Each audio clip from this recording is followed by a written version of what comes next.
प्रयागराज कुंभमेळ्यात मकर संक्रांतीच्या दिवशी महेश अण्णा कोठे त्रिवेणी संगम नदीत सकाळी स्नान करून बाहेर आल्यावर त्यांना कडाक्याची थंडी लागून त्यातच हृदयविकाराचा तीव्र झटका आल्याने अण्णांना रुग्णालयात नेल्यावर तेथील डॉक्टरांनी ते मृत झाल्याचे सांगितले।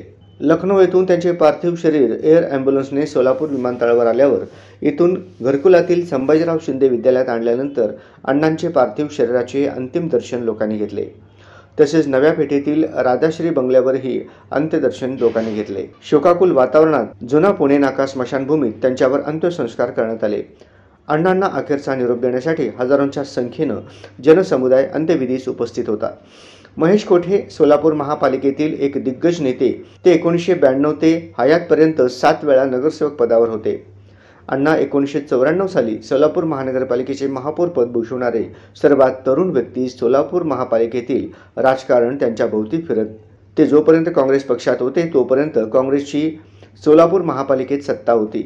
त्यांचा राजकीय प्रवास काँग्रेस, शिवसेना, राष्ट्रवादी काँग्रेस असा राहिला। अण्णा कोणत्याही पक्षात असो, महानगरपालिकेचे सर्व सूत्रे त्यांच्याकडेच होते।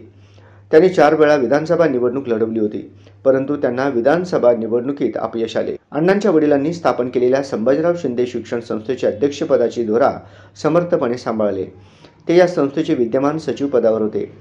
महेश अण्णा 6 वर्षे पद्मशाली शिक्षण संस्थेचे अध्यक्षही होते, तसेच 7 वर्षे पद्मशाली ज्ञाती संस्थेचे अध्यक्ष होते।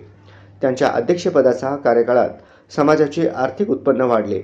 अण्णा सध्या पश्चिम महाराष्ट्र पद्मशाली संगमच्या अध्यक्षपदावर होते।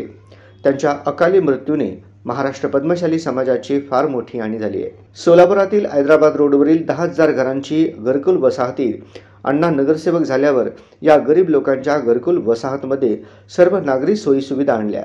अण्णांना लोक घरकुलचे भाग्य विधाते म्हणत। महेश अण्णा राजकारणाबरोबरच समाजकार्याकडे जातीने लक्ष देत। ते महाराष्ट्रातील पद्मशाली नेते कार्यकर्त्यांशी संपर्क ठेवून समाज कार्यालयांना भेट देऊन समाजाच्या अडीअडचणी समजून घेत असत। मितभाषी अण्णांचे आमदार होण्याचे आणि सोलापूरला IT हब बनवण्याचे स्वप्न ते या जगातून जाण्याने अधुरी राहिली। महेश कोठे यांच्या मृत्यूने महाराष्ट्र राजकारणातील एक दिग्गज नेता हरपला।